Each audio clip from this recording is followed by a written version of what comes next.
extremely excited about our casual chat today on the sofa. Really, I'm excited because cultural awareness is our topic for today and is something that is so critically important in international student recruitment. Not just recruitment, but also the student experience, in alumni engagement. It's so important throughout the entire student journey. And so I'm really excited because I've got the two of you on the sofa today. And I really am looking forward to hearing different perspectives from both of you and different experiences from all of your many years in the industry. So I think to start off, I'd love for you both to introduce yourselves. You So go Susan, first. do you want to go? Sure, I was gonna you go first. You go first. Oh, thank you. Right, well, it's such a great honor, and I think this is fun to do this. So thank you for suggesting this, and thank you for making it happen. Us three ladies, we are action takers. So yeah, kudos to us. I'm Susan Fang. I'm the CEO and founder of Oxbridge Holdings. So I've been running my student recruitment agency for over 21 years now. We recruit predominantly from Far East, China, Taiwan, Hong Kong, but now we're also expanding our wings, going into India, Southeast Asia, Latin America, and the Middle East. First and foremost, we're very dedicated to the UK, but understandably, because how the world is turning, we are also looking to other destinations. So that's just a little me.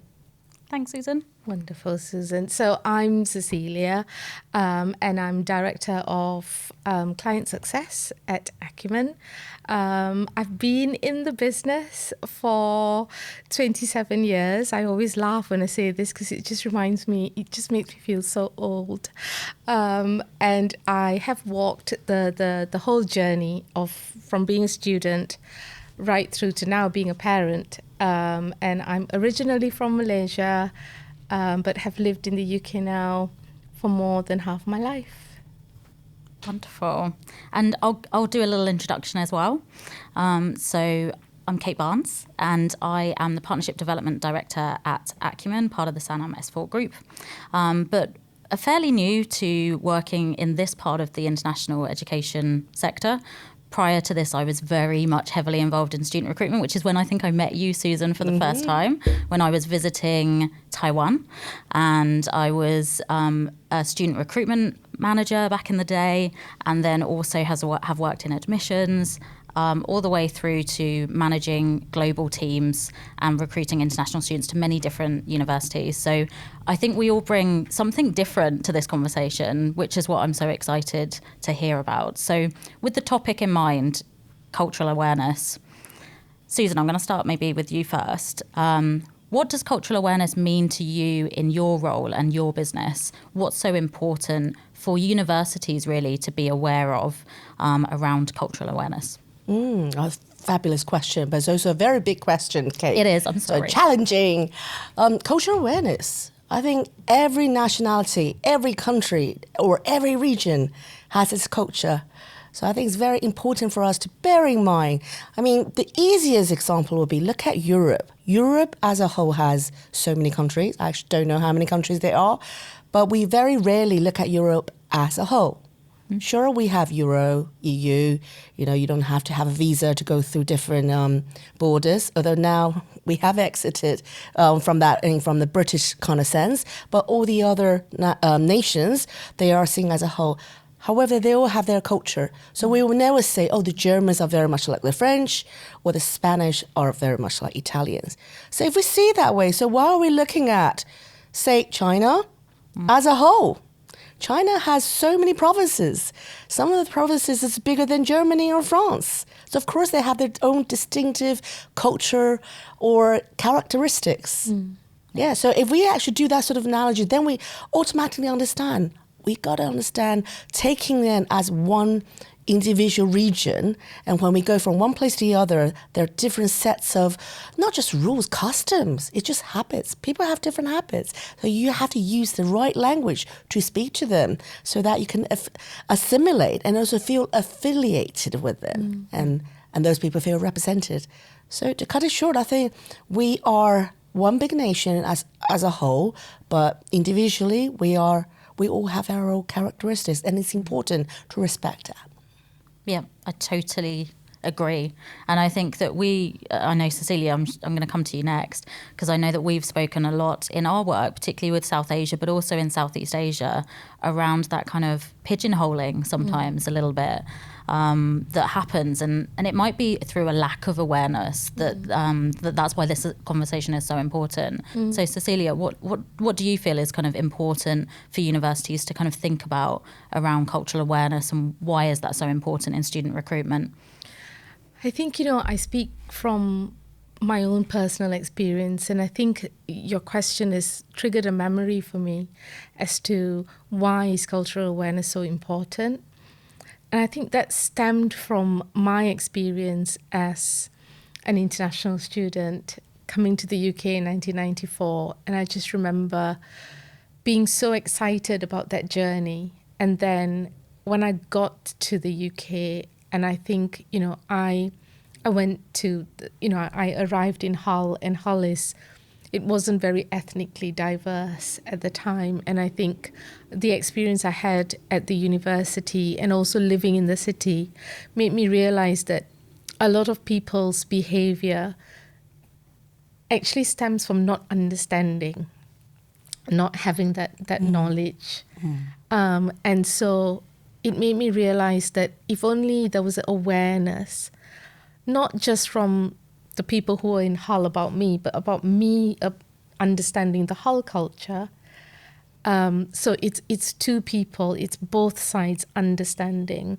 That's why it's so important. So it goes back to your question of why is cultural awareness important?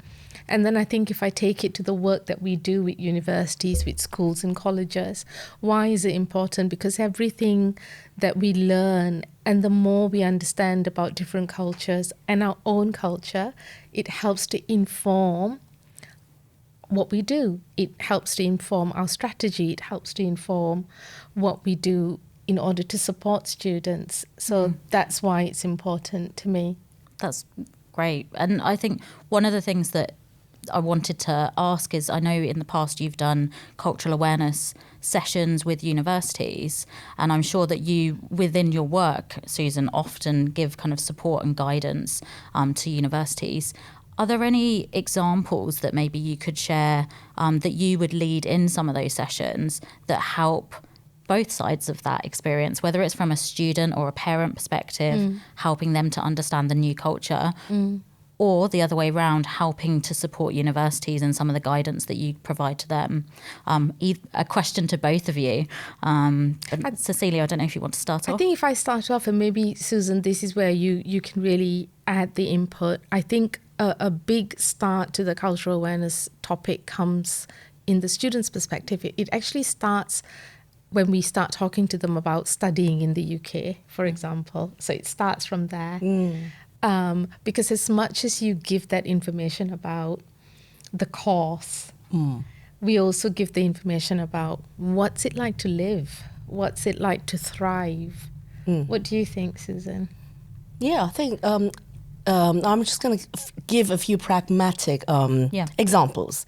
So when students come to us, we will say, and this is a very distinctive difference between the East and West. And when I say East, it's not just China. I think I can say the whole of the eastern part. Majority of students will be very happy to sit in a class, very quietly absorbing the lesson. And that's how we have been brought up. Yeah. So the teacher is always very respected on the stage. Whatever teacher says, it basically is the Bible. You cannot refute that. So you don't make a sound, you don't make yourself announced unless you're asked. Yeah. And that is so different from how education is brought out in the West. In the West, we encourage students to be proactive. Yeah. You have to raise your hand, you have to make a sound, even before asked. So that's a clear difference. So students from the East, when they don't utter a sound, doesn't necessarily mean they're not paying attention, they're falling asleep in the background, or they're just not interested, or they're lagging behind. No, they are very much into it.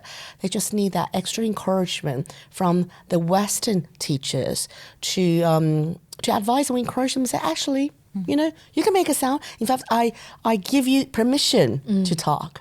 I think once the teachers give the permission to the students, you'll probably see a lot of difference. So that's just one example. I've got plenty, down my sleeves I can share later on. But I think that's such a relevant one. I've seen that myself with, particularly I came from a pathway background before, and there's a lot of great work that happens in the pathway because they're all international students. You don't interact with domestic students until you've been there probably about a year. And so that piece of engagement and a little bit of support really around encouraging them to speak up, and that instead of giving permission, you put it so perfectly in saying that there's a different way understanding or a different way of being taught, that they need to be slowly encouraged and realize that they have a voice, they are able to utilize it, and it's encouraged, and it is part of the way in which you very much are part of the university. You're allowed to have an opinion, but sometimes it takes that little bit of a softer landing. I find in the UK in particular that sometimes you need that support for those students to encourage that. Yeah. Have you seen, I guess a question that I'm thinking of is, have you seen universities do really good kind of induction programs or soft landing programs to help students to integrate more around the curriculum, the teaching style, or even just kind of life in the UK? Have you seen some really good examples with some of the universities that you work with, Susan, or Cecilia, the ones that you work with? I mean, we, as an agency, we run our induction or orientation, or even pre-departure, we normally call it, and we do that on a regular basis. What I find most effective is when we have representatives from the university to actually come over during that very important period.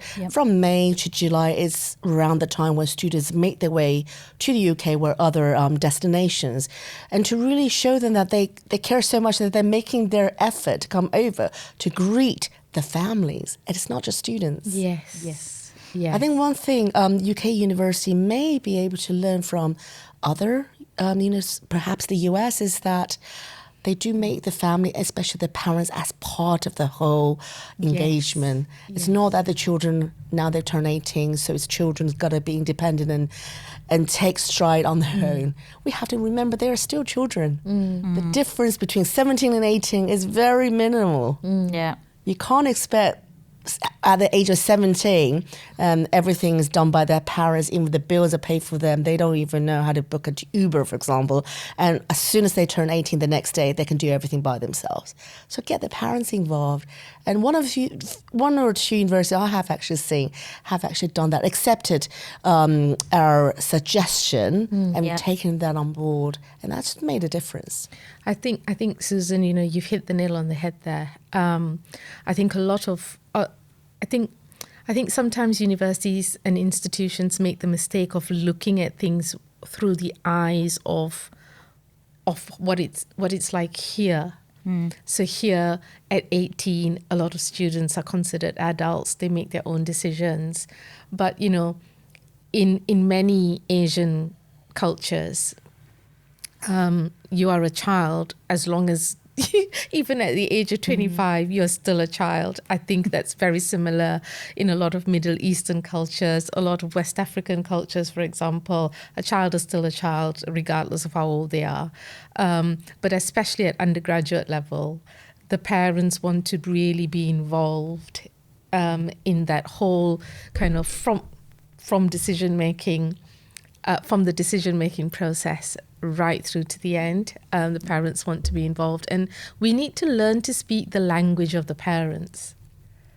Yes, and as a parent, I can't speak to this. I would love to hear from you both, because you're both parents, and you're going through that experience of your children being educated, and I'd love to hear your perspective on the parent as a decision maker, but also not necessarily like the support that the parents need, maybe from universities more, or a slightly different approach with parents. I think particularly from an East Asia perspective, I'd love to hear a bit more from you, Susan, as well as the Southeast Asian parent perspective. Okay, funny you should say that, because I am actually from this year on a parent of an international student. because I've sent my daughter to the West Coast of America. So I am exactly that. I'm an international parent. So what really sunk to my heart from this particular university was that they hosted a weekend activities for parents of particularly freshman year students. And then I realized it wasn't just this university, the whole of USA do that. And I thought, wow, that is so completely new to me. And I just love it. Yeah. I was able to go there to visit my student, my child. Okay, they call them student. Yeah. And attend as part of the class, attend her class and as well as her mate's class. So I get an idea of what is actually in class, what's it like. And I was taken to the security area. I mean, this university that my daughter's attending is in an urban university, and it's in a city that's not very known for safety. So, of course, as a parent, that's one of the first and foremost issue that I want to deal with. When I was shown how their security guards deal with the campus safety, and they sort of took us each with a high-vis sort of jacket during the evening on a sort of guard tour. You know, not all parents participated, but I really cared. So I did that. And I realized, okay, this is how these people deal with it. So I feel very assured, should my child be in that situation, she would also be taken care of. Mm. So really, it's a very practical approach, showing the parents how it's done. And one important thing is, all the deans or the key person of a different faculty school made themselves available. They were there to shake hands with the parents, to talk to their parents, made their email address available. Not that we're all going to send him an email in the middle of the night to bother him, but at least it gave us the reassurance that if there is a need, I can actually reach that person. Yeah. I mean, maybe one day I will try and see whether I will get a reply or not, because sometimes saying things and doing things is a different thing, but at least they've shown that they've care. And I think that's what most parents want to know. Yeah. That's such a personalised approach, but very effective by the sounds of things, that you feel very supported, you feel really reassured, and you've got named people, contacts that you've met face to face who are relevant people to who you might need in the future. So kudos to the US universities. Yeah. I mean, I understand some people might argue, well, that's a private university, they have the money to do that, right? I totally understand. But if we look at UK universities, how much are we charging our international students? 3 times, sometimes 4 times the amount that we charge our home students. If you have all that money, could you not take as a small portion of it and dedicate it to caring for your fresher students? My second daughter, also went to university this year, went to a UK university. Not going to name any names. She dropped out in the first 2 weeks. And the reason being, that university we went to had strikes for 2 weeks. So for the first 2 weeks, she had no lessons to go to. And she was allocated accommodation, wasn't even in her top 5 choices. And when she found out that all the top 5 choices had spaces left, she couldn't understand why she wasn't given a space in her top 5. She tried many times independently, because she was brought up in the UK, so you understand she'd got to be independent and ask for your own rights, stand on your own feet. Tried to knock on many, many doors to try to sort these out, accommodation, courses, changing courses. Got nowhere in the 2 weeks. So while I was out in the West Coast visiting my first daughter, my second daughter dropped out of her UK university. And just the 2 drastic comparison made me really sad. Yeah, that is... Yeah, I think for me, my kids have both now graduated. So I've gone through that journey of getting them to university, them being at university and now graduating, having graduated. And I think from a parent perspective, what I really felt was lacking was there was absolutely no interaction from the university to the parent. And I know that the students are adults, but as I said earlier, even a British parent, born, raised, children have gone through a Western, I use the word Western, system. They are still your child. You will still be worried. You will still need some kind of reassurance.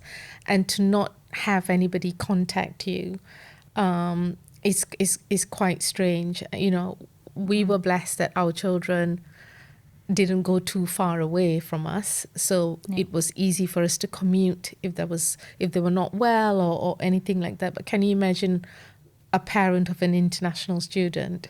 They can't just get on a plane and get here. And I think COVID was a real eye-opener.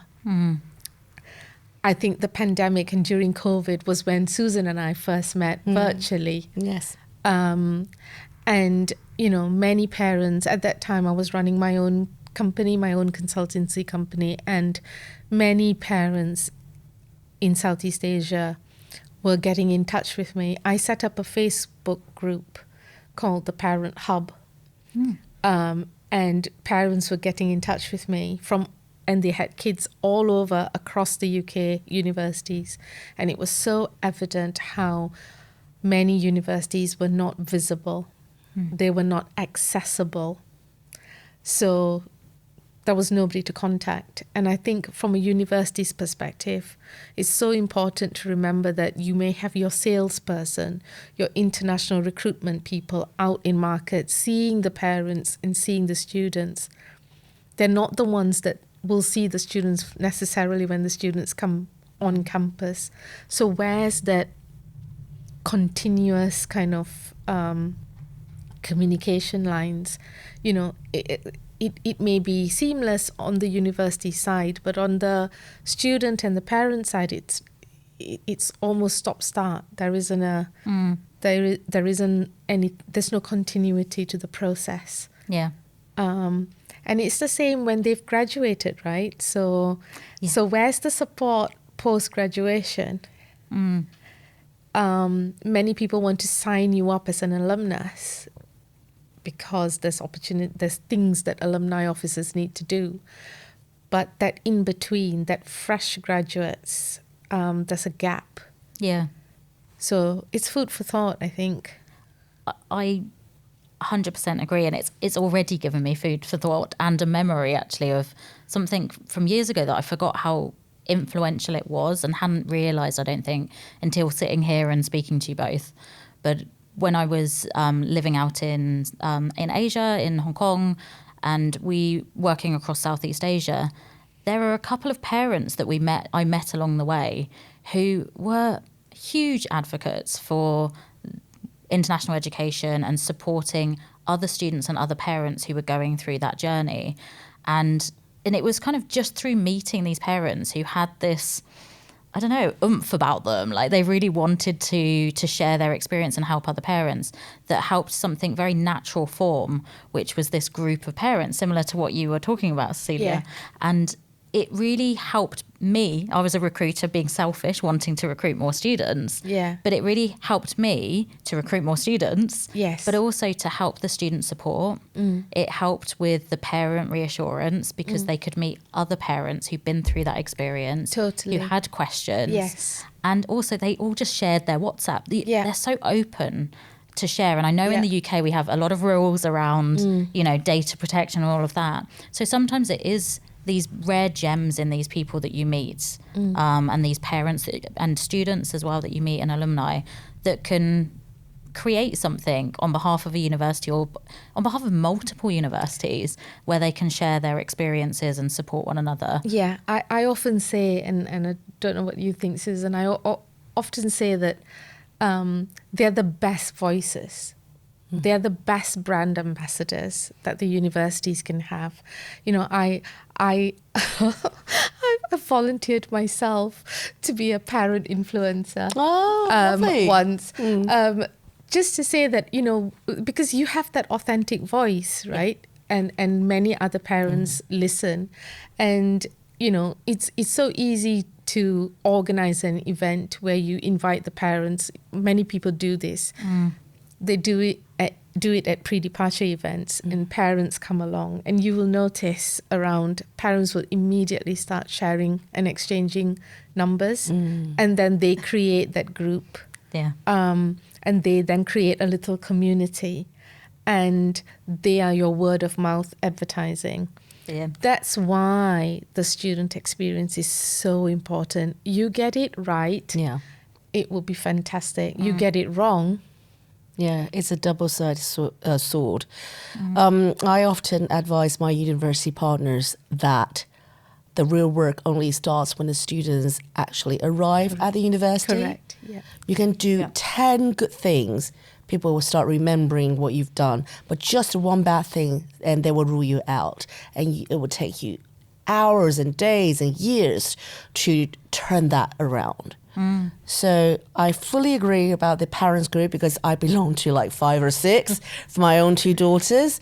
Having said that, it is a very important message for the university. You have to manage your risk. Yeah. Because this could support you, but it could fail you too. Yes.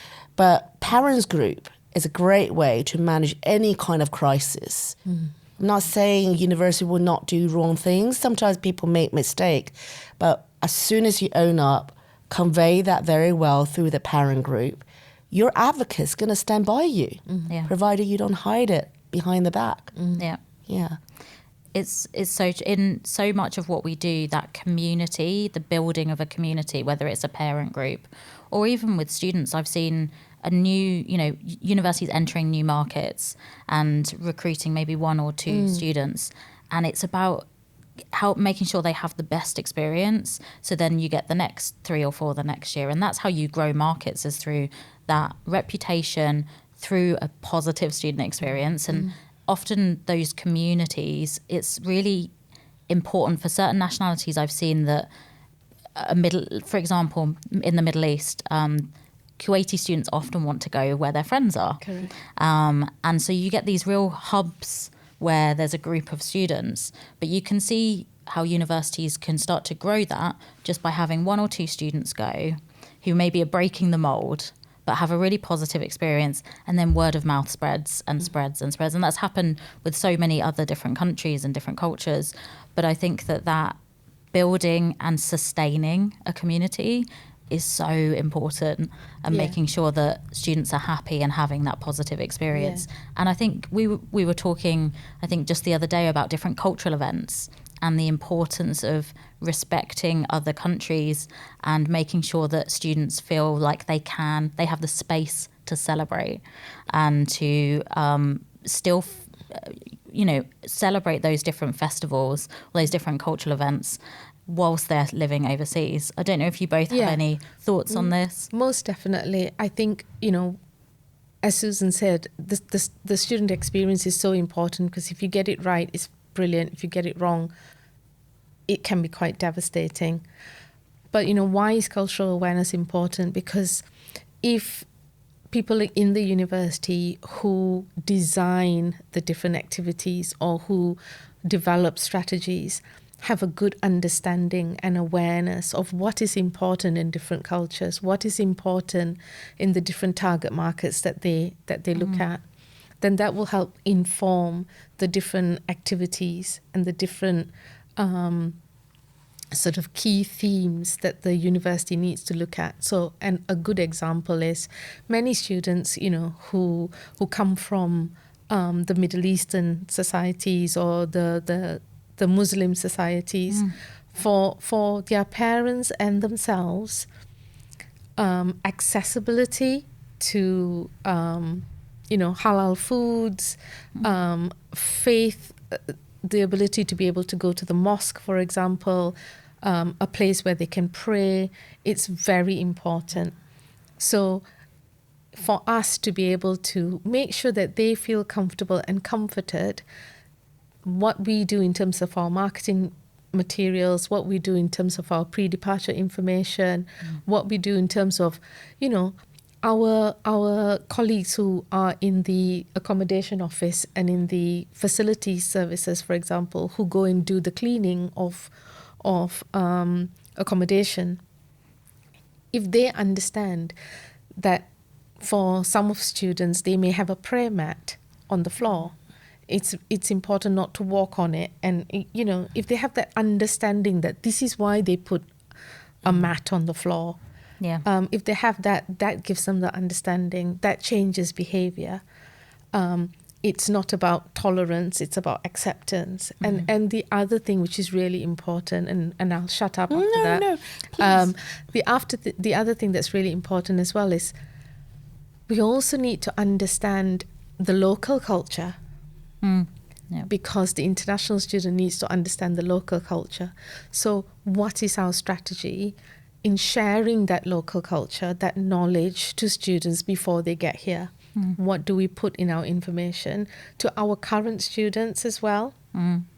So that on both sides, everybody understands the key themes. You can never have complete understanding. No, it's always learning process. It's a learning process, and it's a continuous learning process. Yeah. I mean, you said it, the local culture. Why do we celebrate Christmas? For those who celebrate Christmas, that is, yeah.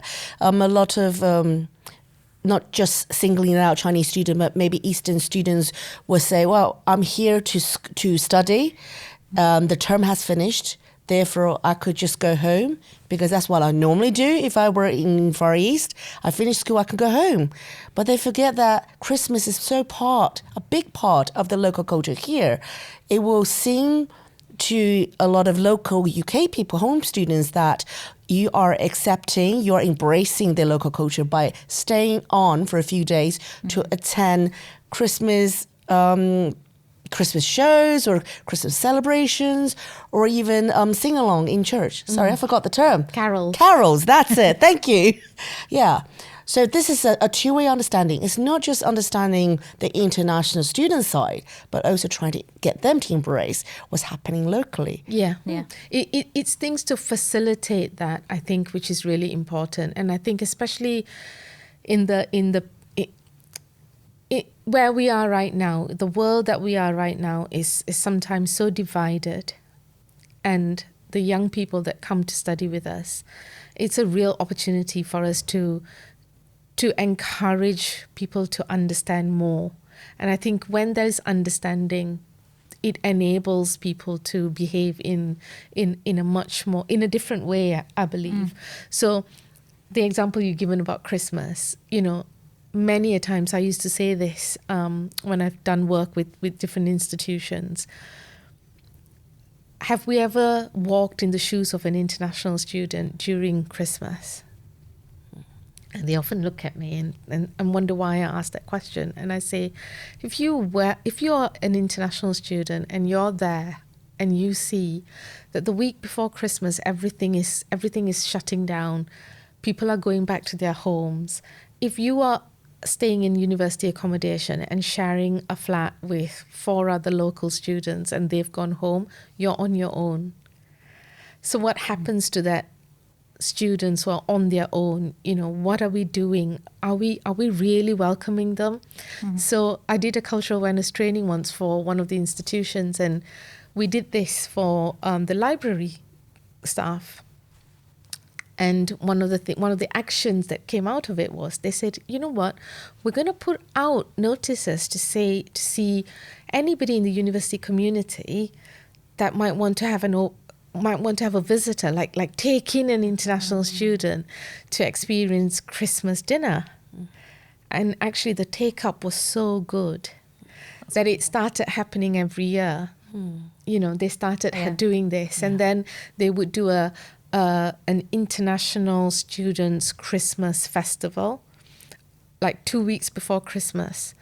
And there'll be mulled wine, there'll be, mince pies, and it enables students to experience what Christmas was like. And then the students from West Africa, the students from Malaysia, for example, they showcased how Christmas was celebrated in their countries. So what was that? All the different types of food. But it really kind of made students think, and it made many kind of staff at university think as well. Yeah, so a lot of the time we take things for granted because we're so used to it. But once we take ourselves out of that situation, we realize not everybody have the same experience. So we have to make it known to other people of other culture so that we can increase this understanding, acceptance, and embracing each other. And then we can work as a whole. Yes. Yep. And I think we have so much of resource, There are so many academic staff, professional services staff that come from so many different cultures. And that's where the universities have got their bank of resource to understand all the different information, which will really help inform the kind of materials you produce in order to prepare students to come to study in your institution, but also to look after them when they're there. Yeah.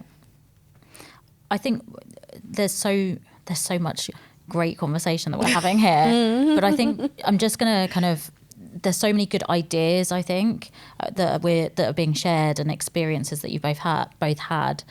One of the kind of final kind of questions I wanted to or topics I want to talk about, which I think kind of is embedded in a lot of what you've both said so far, is around conversion and how being culturally aware, you know, working really closely with parents and different cultures, how that can really help to support universities. And the reason I think of this topic and find it so fascinating is just yesterday we were talking about recruiting international students in the from the US to come to the UK, and they were talking about the need for constantly being, you know, really detailed questions around, I can't remember what one of the examples was, but like the size of the bed, or do they have the right contact, where can I buy my contact solution? You know, they want somebody, a lot of the time, the parent and the student from the US, hand-holding them really, really closely throughout that process. I'd love to hear from you both around really wonderful examples that you've seen of positive cultural awareness to help aid conversion in East Asia and also Southeast Asia. Well, from the sort of Chinese students angle, I've seen one fantastic Northern University done a leaflet on where are the top 10 Chinese restaurants in that city, and also where you can get Eastern groceries, Oriental groceries, and map it out and highlight it on the university map. And I thought that was bravo. Yeah, that's great. Yeah. Everyone needs to know where to get the good stuff. Yeah. That will taste like home. Yeah. I mean, there was one university and I loved what they did. They just had A4 sheets where they had all the key facts for that particular country. So students from that country. So, you know, things like food, you know, where to access those food in the city that this university was in, where the important kind of prayer facilities was, and then most importantly for the parents, the cost breakdown. They converted the cost into the local currency of that country. So that made the parents who were sitting there, they see the pound sign and the cost in pounds, but they immediately saw the price in the local currency. So that makes them think, oh, you've thought about it from my perspective. Yeah. And you've put these things down, and you've also put things down like in this A4, there was also the consulate number in London, so that if there was a big emergency, if there was, you know, something catastrophic, they knew what to do. The parents also knew that the students will have this number that they could contact. You know, I think it's about personalizing that, doing things, and just walking in the shoes of the international student, wearing those spectacles that is coming from that particular country, for example. I know it might be difficult to do it for all countries around the world, but if you look at your key target markets, you look at the ones that you really want to grow your numbers, where conversion is really important, that conversion piece, then it is about being creative. But in order to make it really successful and effective, having that understanding, the cultural understanding of what's key in the decision-making process will help inform what you do in your activity. Yeah. Yeah, I think a lot of university will just focus on the top line things. Yes, our rankings fantastic, employability is off through the roof, da-di-da-di-da. Yeah. Students are human. Yeah. Yeah, and parents are human, you know. Yeah, all that is great. But they also want to know, how is it like to live there? on a day-to-day basis. So you said absolutely. Just put your lens on, put on different glasses.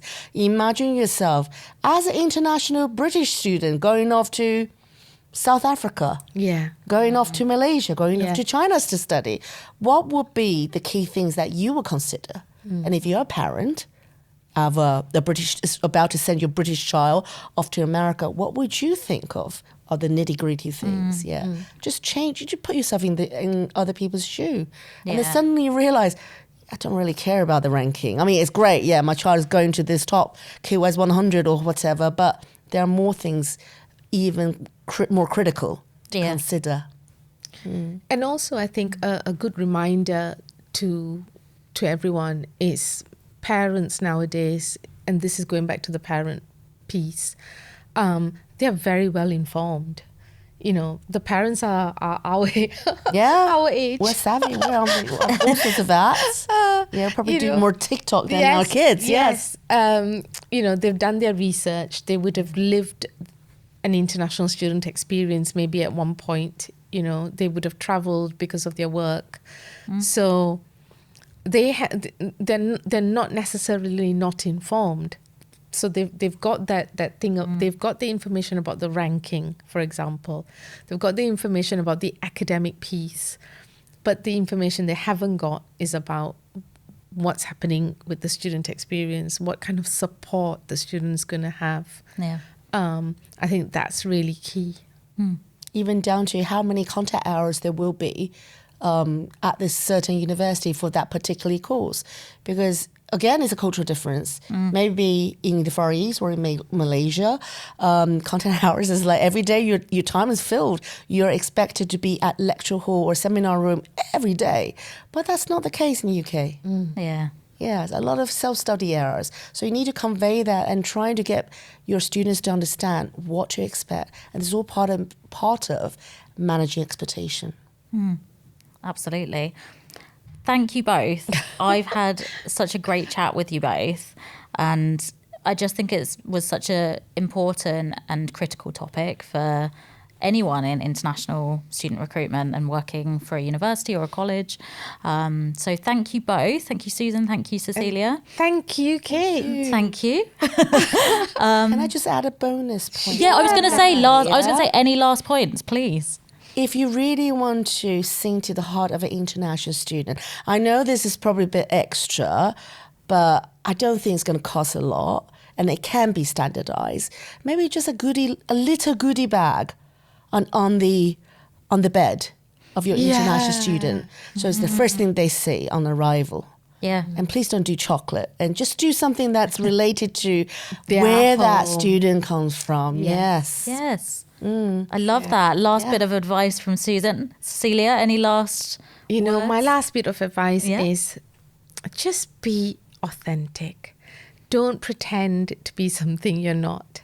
And I think that's what universities need to do, because students and parents can see straight through if a university is being genuine or if it's a hard marketing sell. That's very true. Great. Thank you both. Kate. Thank you. I had a great time. Yeah. Thank you, ladies. That's We great. should do it again. We should do it again.